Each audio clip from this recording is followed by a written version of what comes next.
안녕하십니까. 반갑습니다. 우리 찬양대 매주 힘찬 또 은혜로운 찬양에서 감사합니다.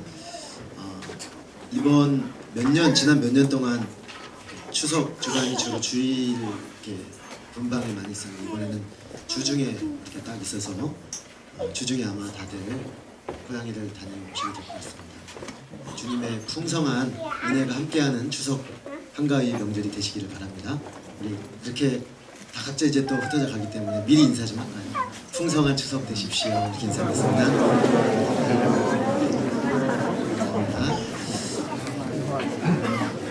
계속해서 저희가 로마서 말씀을 보고 있습니다. 17번째 말씀으로 종교적 외식인가 복음인가 라는 제목으로 말씀드리겠습니다. 잠깐 기도하겠습니다.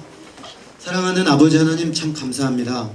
우리 주님께서 우리에게 먼저 은혜를 베푸셨기에 우리가 이렇게 예수 그리스도 이름을 힘입어서 하나님 앞에 나와 예배하되 주님의 백성 공동체가 한 마음 한 몸으로 주 앞에 예배하게 하시는 생각할 때 주님 감사합니다. 날이 가고 해가 갈수록 우리 허물과 연약함은 커지고 점점 더 깊이 보이지만 그러기에 주의 은혜와 사랑은 더 깊이 저의 심령 깊이 고백됨을 이 시간 주님 인정하며 하나님 당신께서 주시는 은혜의 보좌 앞으로 다시금 나아옵니다. 주님께서 이 시간 생명의 말씀을 통해서 하나님 우리의 영적인 진실을 볼 수 있게 하시고 하나님 다시금 당신의 십자가의 복음을 힘있게 붙잡는 그런 은혜의 시간이 되도록 역사해 주시기를 기도합니다. 주 성령께서 시종을 주관하여 주시며 우리 모두 한 사람 한 사람 인격적으로 말씀을 받는 시간 되게 하여 주시옵소서. 예수 그리스도 이름으로 기도했습니다. 아멘.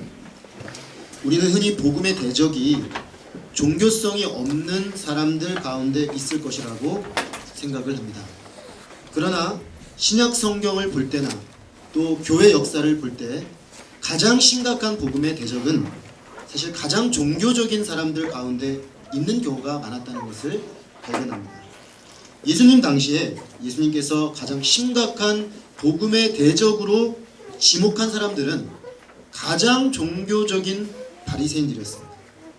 그들은 당대 가장 종교적이고 자타가 공인하는 영적인 관심이 지대하게 깊었던 사람들이었습니다. 그러나 그들은 가장 완강하게 예수님을 반대했고 복음의 대적자가 되었습니다. 바울의 서신서를 읽어보면 곳곳에서 종교적 열심을 가진 사람들이 오히려 복음의 원수로 행하고 있는 것을 발견합니다. 우리는 로마서를 따라가면서도 그 사실을 다시 한번 확인할 수가 있습니다. 사도 바울은 지금 하나님의 진노 아래 있는 모든 인류를 보여주고 있습니다. 즉 복음의 절대적 필요성을 가지고 있는 모든 인류의 영적 현실을 직시하도록 돕고 있는 것입니다. 그런데 그는 종교성이 없는 이방인들, 당대 이방인들을 먼저 보여줍니다. 많은 사람들이 이것의 일종의 전략이지 않은가라고 생각합니다. 왜냐하면 사실상 이방인들은 어찌 보면 하나님의 말씀 앞에 자기들의 영적 실체를 인정하기가 역설적이기도 더 쉬웠습니다. 그래서 이방인들을 먼저 쭉 얘기를 합니다. 그리고 은근슬쩍 가장 종교성이 탁월했던 유대인들에게로 옮겨갑니다. 사실 바울은 2장 초반부부터 유대인들 얘기를 하고 있습니다. 그러나 그는 직접적으로 유대인들을 언급하지 않습니다. 내용을 자세히 보면 여기에 1차적으로 해당되는 사람은 분명히 유대인이지만 그는 유대인이라고 지목하지 않습니다. 그러다가 17절에 이르면 마침내 본격적으로 유대인이라 불리는 내가 라고 말하면서 유대인들을 다루기 시작합니다. 사실 이들이야말로 이 예수님 당대 또 바울 당대의 유대인들이야말로 역사상 복음에 가장 완강한 저항하는 사람들이었습니다. 즉 그들은 예수 그리스도의 십자가의 복음이 없이도 하나님의 자녀가 될 수 있다고 철석같이 믿는 사람이었습니다. 복음으로 설득하기가 가장 어려운 사람들, 궁극적으로는 복음을 부정하고 복음 없는 구원, 복음 없는 하나님의 백성이 가능하다고 우기는 사람들이었습니다. 바울은 점점 이들이 마치 복음을 받아들이지 않기 위해 쌓아놓은 견고한 요새의 중심부를 향해 점점 조금씩 발을 들여놓으면서 그들이 의지하고 있는 그 가장 중심부에 있는 것들을 무너뜨리려고 시도합니다. 왜 이렇게 바울이 그토록 강력한 유대인들의 진들을 무너뜨리려고 하는 것입니까? 그의 목적은 단 하나입니다. 오직 예수 그리스도의 십자가의 복음 외에 우리에게 구원을 줄 수 있는 것이 없다는 사실을 인정하게 함으로써 그들도 복음 안에서 구원을 얻도록 하기 위함입니다.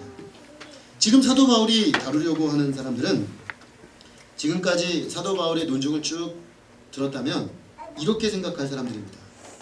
아, 제가 말하고 싶은 것이 바로 그거라니까요. 그렇게 말씀해 주시니 참 감사합니다. 오늘날도 상태가 참 심각합니다. 이혼율은 계속 올라가죠. 정치 지도자들은 계속 거짓말만 일삼습니다. 학교는 붕괴되고 있습니다. 강력범죄, 성범죄, 매춘, 도박, 마약, 그 밖에 죄들이 증가일로에 있습니다. 당신의 주장대로나 우리가 믿는 바대로나 하나님은 공의와 진리의 하나님이십니다. 이제 하나님께서 이런 악인들을 엄하게 벌하실 것입니다. 그 사람들에게 그렇게 전하세요. 마약 판매자들, 폭력배 두목들, 정치인들, 이런 사람들은 당신이 전하는 복음에서 분명히 유익을 얻을 것입니다. 그러나 내게는 이런 말씀을 말아주시기 바랍니다. 나는 종교생활을 심의하고 있거든요. 그래서 당신이 선언하는 그 포괄적 정죄에 나는 해당하지가 않겠습니다. 나는 평생 교회 다닌 사람입니다. 세례를 받았습니다. 신앙 고백을 했습니다. 성찬식에도 매번 꼬박꼬박 참석합니다. 헌금도 거르지 않고 꼬박꼬박 하고 있습니다.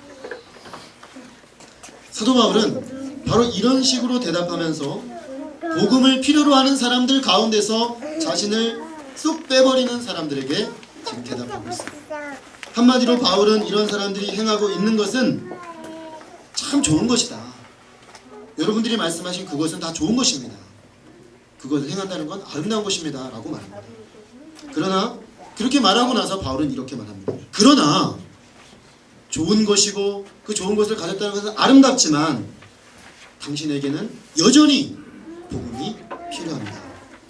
그들은 되묻습니다. 왜지요? 바울은 대답할 것입니다.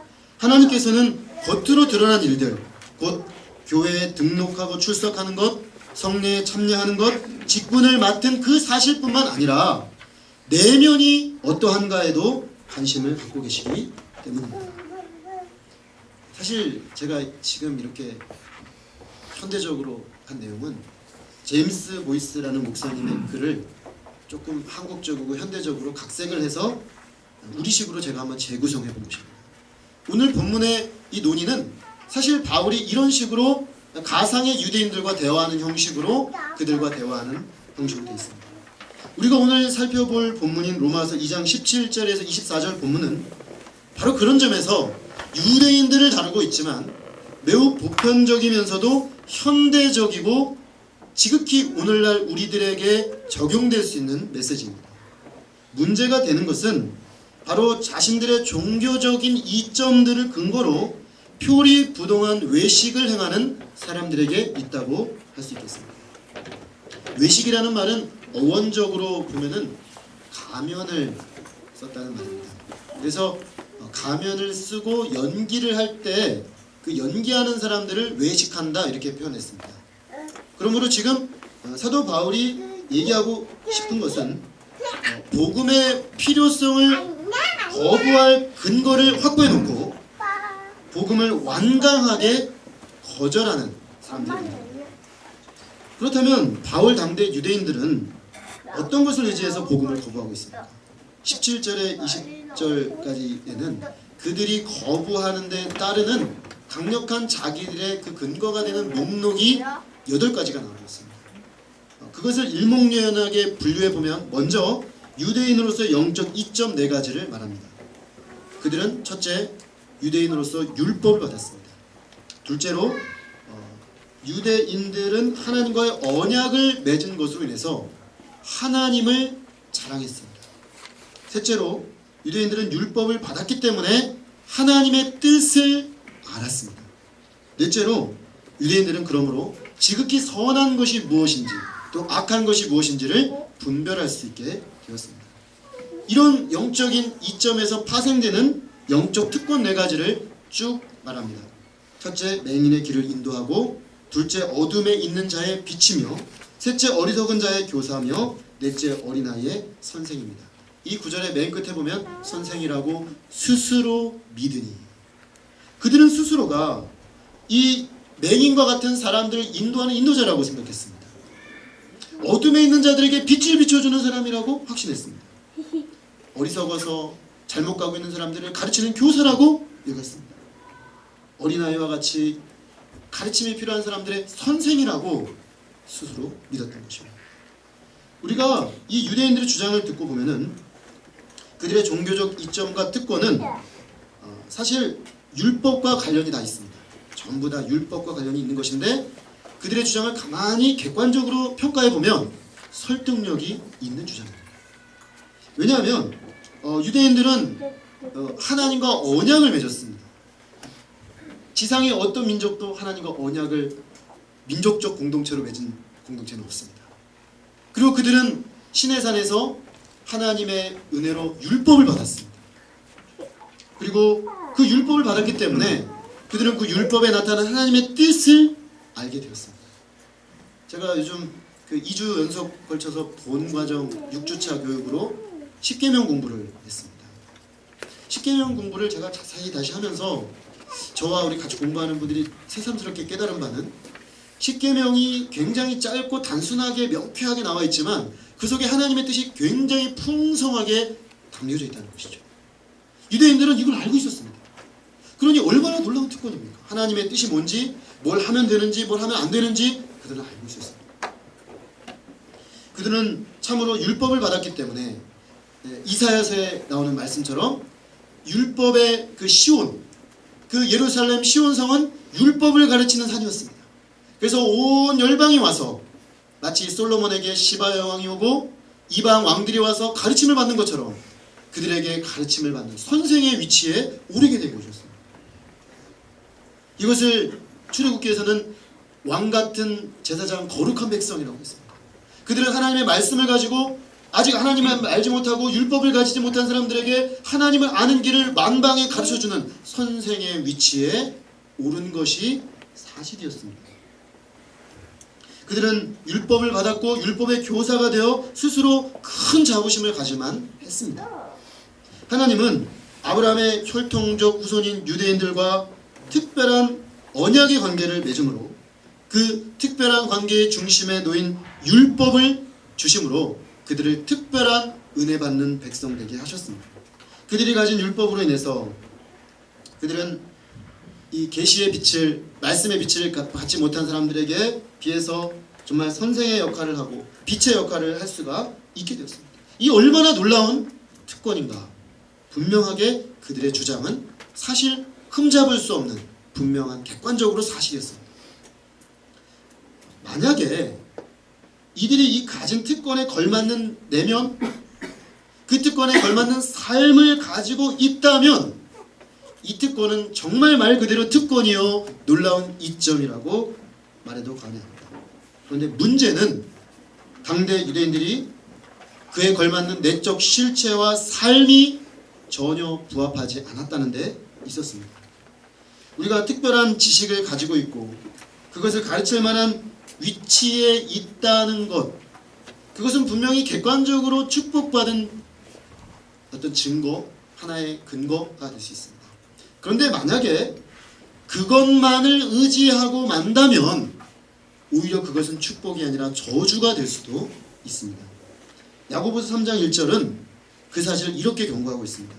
내 형제들아, 너희는 선생된 우리가 더 큰 심판을 받을 줄 알고 선생이 많이 되지 마라. 이 본문을 어떤 분들은 선생 되는 게 안 좋구나. 말씀을 가르치는 위치에 가는 게 안 좋은 거구나. 이렇게 그냥 성급하게 해석하게 할 수가 있는데요. 사실 그런 말은 아닙니다. 선생이 된다는 것은 놀라운 특권이죠. 특별히 이 말씀의 선생, 율법의 선생이 된다는 것은 인간이 가질 수 있는 최고의 특권적 경험, 위치, 이렇게 말할 수 있습니다.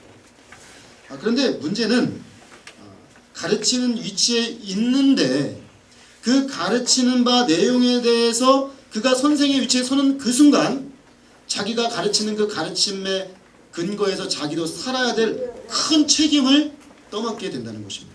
따라서 이스라엘은 그들이 자랑하고 의지하는 바 율법의 기초에서 보게 된 하나님의 뜻에 걸맞고 탁월하고 높은 하나님의 백성의 삶을 살아야 마땅했다는 것입니다.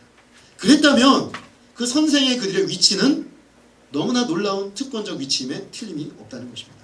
그러나 실상은 그렇지 않았습니다. 그러면 다른 사람을 가르치는 내가 내 자신은 가르치지 않냐느냐? 도둑질을 하지 말라 선포하는 내가 도둑질하느냐? 간음하지 말라 하는 내가 간음하느냐? 우상을 가증히 여기는 내가 신전 물건을 도둑질하느냐? 율법을 자랑하는 내가 율법을 범함으로 하나님을 욕되게 하느냐? 기록된 바와 같이 하나님의 이름이 너희 때문에 이방인 중에서 모독을 받는도다.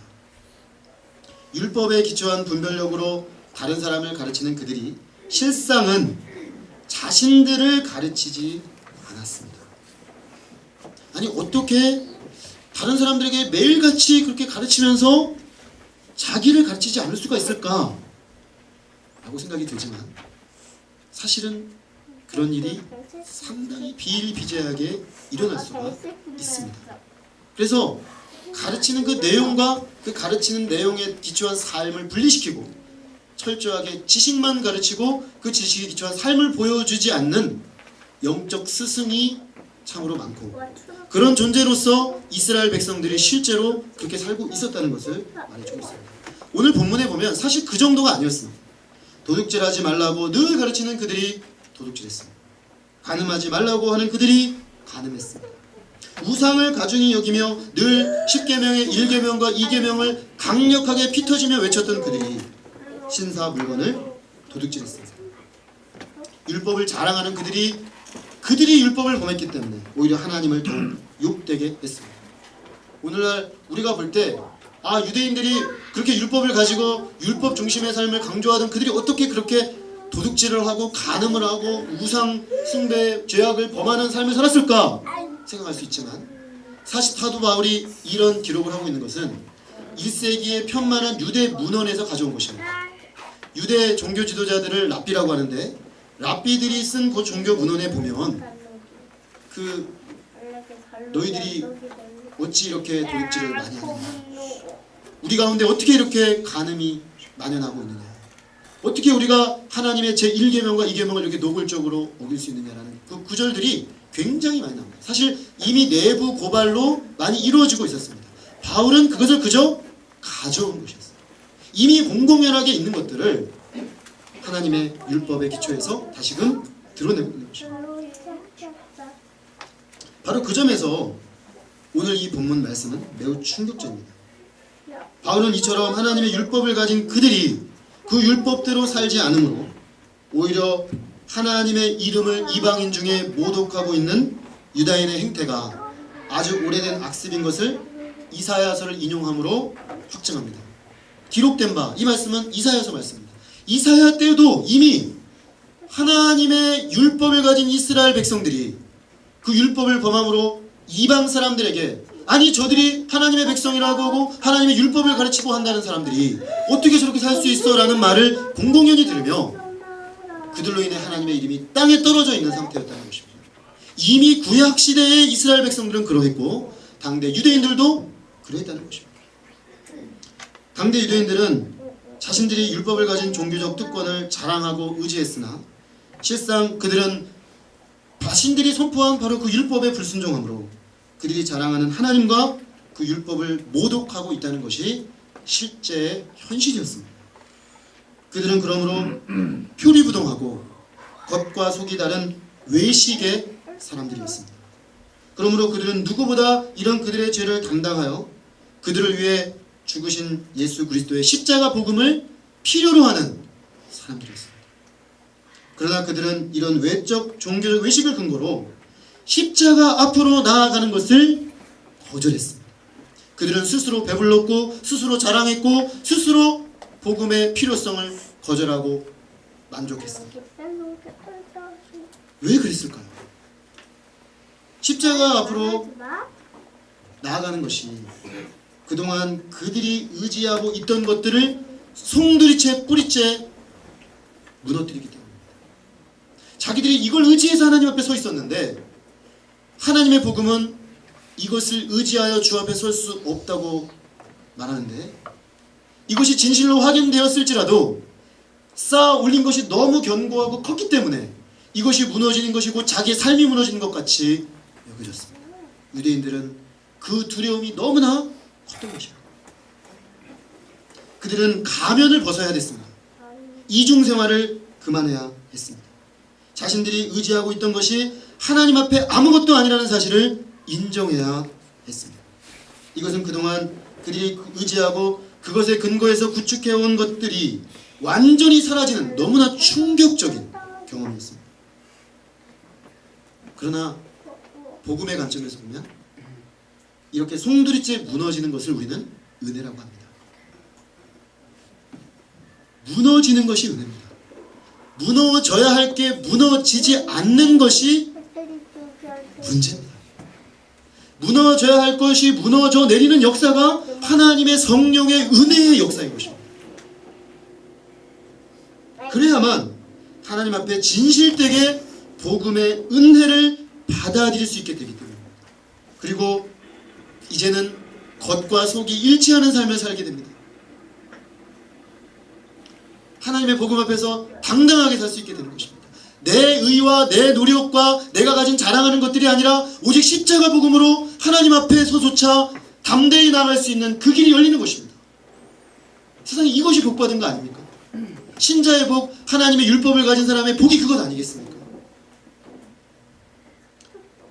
그런데 우리의 종교적 성향이나 종교적 실천으로 인해서 나는 처절하게 복음을 필요로 하는 다른 사람들의 저 좀 보기에 좋지 않은 저 처지와는 다르다 라고 생각한다면 이 선물을 놓치게 되는 것입니다. 하나님이 우리에게 주시길 원하시는 가장 중요한 선물의 본질, 이 십자가 복음의 은혜를 놓치게 되는 것입니다.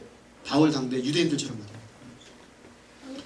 저는 오늘 본문 말씀을 준비하면서 하나님의 말씀을 가진 사람들, 그 말씀을 전하는 사람들, 그 말씀을 설교하는 사람들, 그 말씀을 가르치는 사람들에게 놓인 자기 기만과 종교적 외식의 가능성을 심각하게 다시 한번 주목하게 되었습니다.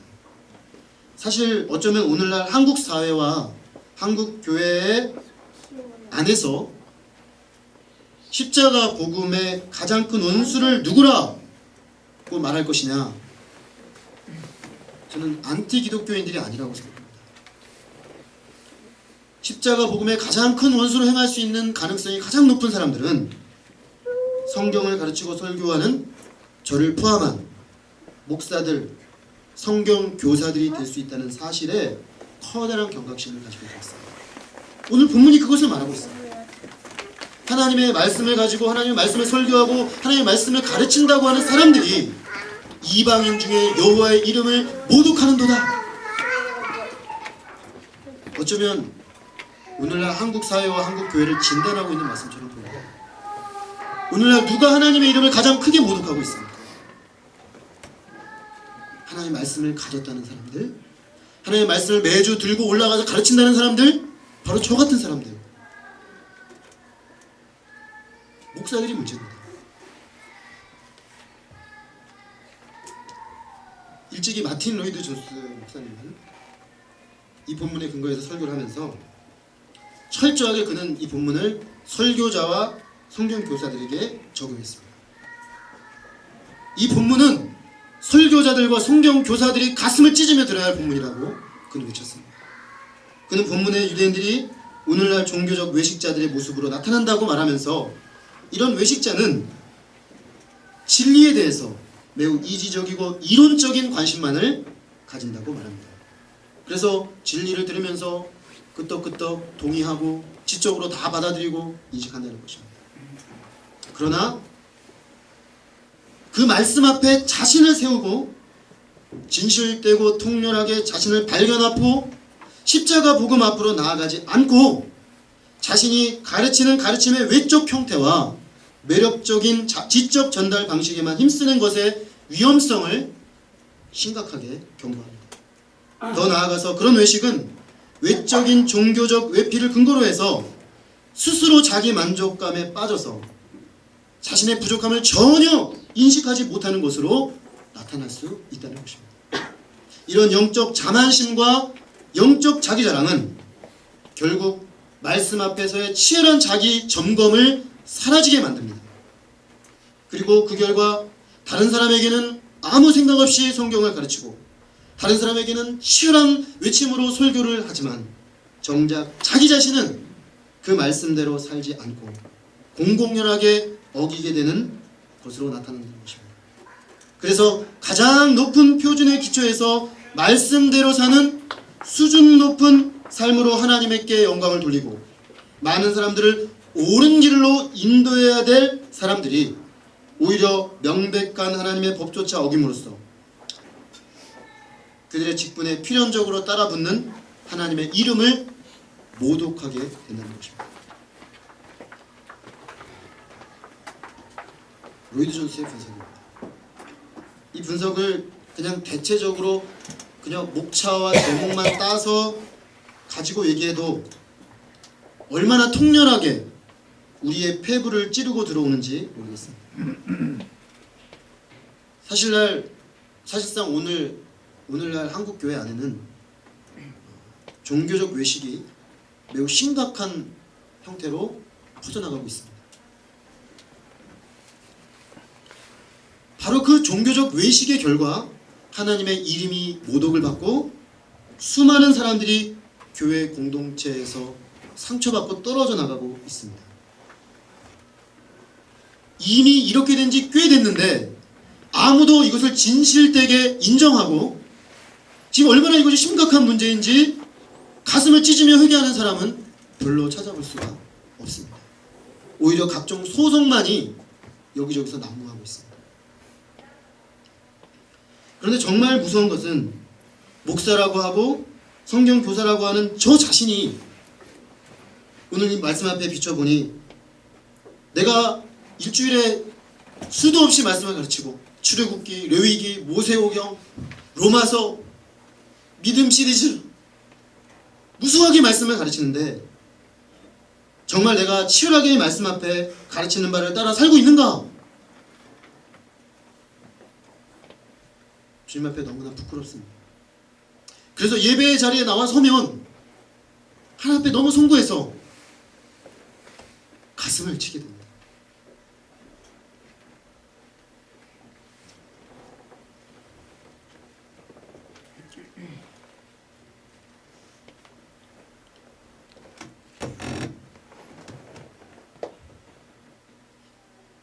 언제든지 슬그머니 이 종교적 외식이 내 심령을 파고 들어와서 껍데기뿐인 형식으로 십자가 앞에 통해 자복하는 회개와 믿음 없이 삶이 뒷받침되지 않은 공허한 메시지만 울리는 것이 아닌가.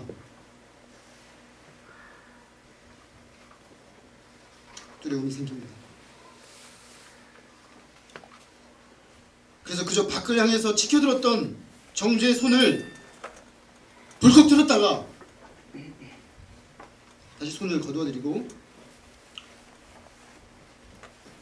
두렵고 떨림으로 저 자신의 초라한 영적 실존을 인정하고 다시금 십자가 복음 앞으로 나갈 수밖에 없습니다. 오늘 우리 성도님들은 어떻습니까? 오늘 우리가 주님 앞에 나아갈 때 의지하는 것이 무엇입니까? 그것이 몇몇 가지 종교적 행위와 외적 종교 활동들이라면 우리가 오늘 본문의 유대인들과 다를 바가 무엇입니까? 만약 우리가 세례받은 사실만을 의지하고 있다면, 만일 우리가 한 달에 한 번 성찬식에 참여한 사실만을 의지하고 있다면 만약 우리가 교회에 등록한 사실이나 성경이나 정통 교리를 인정하고 있는 사실만을 의지하고 있다면, 만약 우리가 빼지 않고 정기적으로 교회에 출석하는 것만을 의지하고 있다면, 만약 우리가 직분을 맡은 사실만을 의지하고 있다면, 만약 우리가 기독교 가정에서 자라는 그 사실만을 의지하고 있다면, 만약 우리가 예수 그리스도와 그분의 십자가에서 우리를 위해 죽으신 그 일 외에 다른 그 무엇을 주님 앞에 나갈 때 의지하고 있다면, 그것이 무엇이든지 간에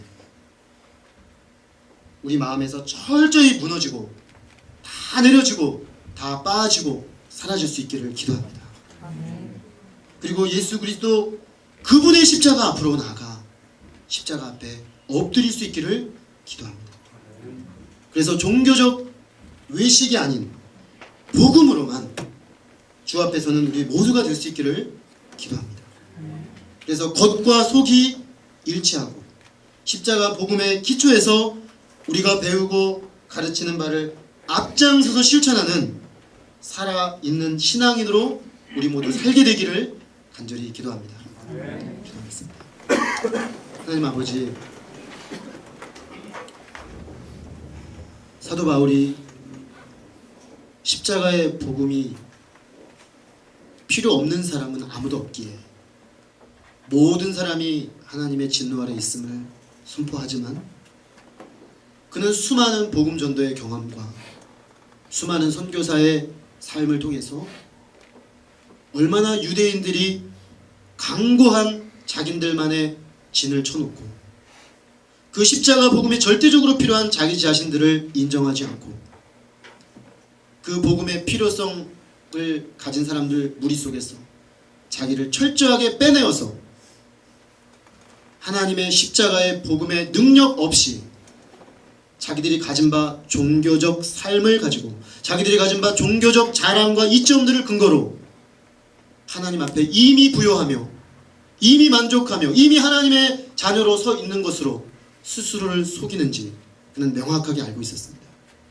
그래서 그는 유대인들이 의지하는 바 가장 그 중심부에 있다고 할 수 있는 율법과 또 그 율법의 선생으로서의 그들의 자기 자랑을 철저하게 깨뜨리고 그것을 가지고 그것을 누리는 것이 분명히 특권이고 분명히 하나님의 은혜이며 그들을 특별한 존재로 만드는 것이 맞지만, 그러나 그것을 가졌기 때문에 그들이 하나님 앞에 더 높은 기준으로 하나님 앞에 삶을 요구받고 있다는 그 사실을 그들이 인정하지 않고 오히려 하나님 앞에 자기 심령을 깨뜨리지 않고 주의 은혜로 회복되려고 하지 아니하고 계속해서 고집스럽게 자기들의 삶을 고집하며 하나님의 십자가의 복음으로 변화되어 새삼 살기보다는 그저 자기들의 몇몇 종교적 외피와 자랑을 가지고 하나님 앞에 서려고 하는 그는 안타까운 심령으로 그들이 실제 어떻게 살고 있는가, 그렇게 자랑하는 그들이 어떤 삶으로 하나님의 이름을 모독하고 있는가 통렬하게 지적하지 않을 수가 없었습니다. 하나님 아버지, 너무나 두려운 것은 오늘 이 말씀이 너무나 오늘날 이 땅의 그리스도인들, 교회 안에 있는 사람들의 실존을 뼈아프게 지적하고 있다는 사실입니다. 하나님, 우리를 불쌍히 여겨주십시오. 주 우리를 긍휼히 여겨주십시오. 복음으로 시작했으나 어느새 종교로 변질돼 버리고, 복음으로 시작했으나 어느새 바리새인들처럼 으칠한 무덤이 되어버리고, 십자가 복음만으로도 얼마든지 감격하며 주 앞에 기쁨으로 나아갔던 우리가 십자가 복음 외에 다른 것들을 의지하며 적당히 표리부동 외식하며 살 수 있게 된 우리의 영적 현실을 하나님 아버지 불쌍히 여겨 주시옵소서. 아버지, 그 누구의 문제가 아니고 바로 이 십자가 복음 앞에 정말 간절한 심령으로, 깨어진 심령으로 나가지 못하게 된 오늘 우리가 문제인 것을 고백합니다. 하나님, 우리를 불쌍히 여겨 주옵소서. 아버지, 저를 불쌍히 여겨 주옵소서. 주, 우리가 하나님의 십자가의 복음의 능력 앞에 다시금 무릎으로 나아가오니 주여 우리의 심령을 새롭게 하시고 십자가의 복음만을 다시금 굳게 붙잡게 하시고 아버지 우리의 자랑이 예수 그리스도, 우리의 자랑이 이 예수 그리스도 십자가의 복음만 되게 하시고 우리의 종교적 외피를 다 벗어버리고 하나님 앞에 진실된 자로 서게 하시고 하나님 말로만 사는 자가 아니라 경건의 모양만 갖춘 자가 아니라 경건의 능력을 가지고 실제 삶으로 하나님 앞에 영광 돌리는 주의 백성으로 살게 하여 주옵시기를 간절히 기도합니다. 아버지 이 시간 주님의 십자가 복음만을 붙들고 나온 한 사람 한 사람 심령에 주님의 복음으로만 주실 수 있는 그 위로로 위로하여 주옵시기를 기도합니다. 귀한 말씀 감사하고 좋은 예수 그리스도 이름으로 기도했습니다. 아멘.